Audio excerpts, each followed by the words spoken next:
Dinipensahan ng mga opisyal ng Sunshine Media Network o SMNI ang karapatan nito sa malayang pamamahayag nang humarap sila sa House Committee on Legislative Franchises.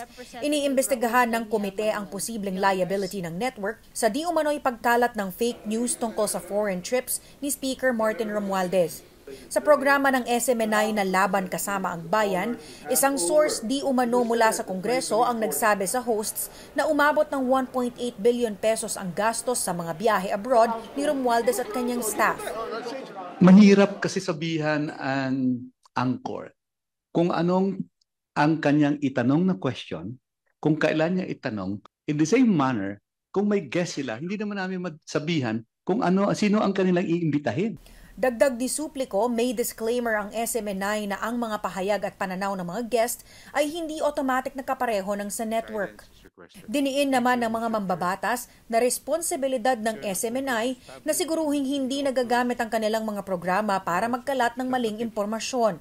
Ito raw ay nakasaad sa batas na nagbibigay ng prangkisa sa network. I know it's hard, but that's your responsibility. Otherwise, we will move for the revocation of your franchise.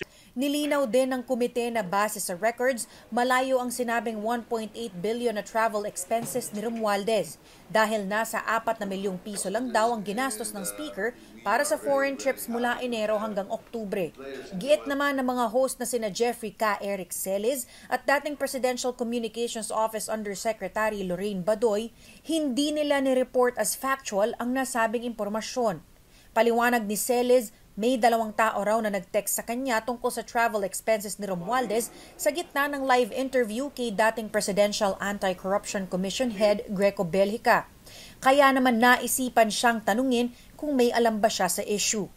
Yung tono po ng pag-deliver sa buong konteksto ng programa ay pagtatanong, clarification, because we want to clarify matters of public interest that are so serious, like the information na ibinahagi po sa amin. So wala po kaming conclusion doon. Kinalampag ni Quezon Representative David Suarez si Celis na i-reveal ang kanyang sources. Bagamat umayaw si Celis, kalaunan ay lumabas din na mula Senado umano ang isa sa mga source.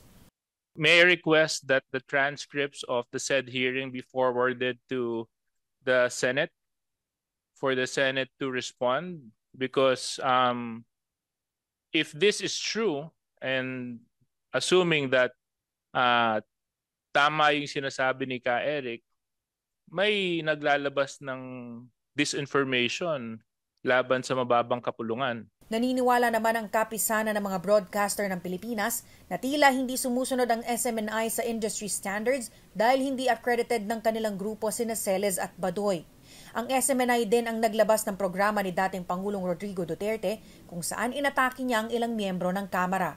Sinabi ng Movement Against Disinformation sa komite na nagsampa na ito ng 5 reklamo laban sa SMNI dahil sa umano'y mga violations sa franchise law nito. It's true.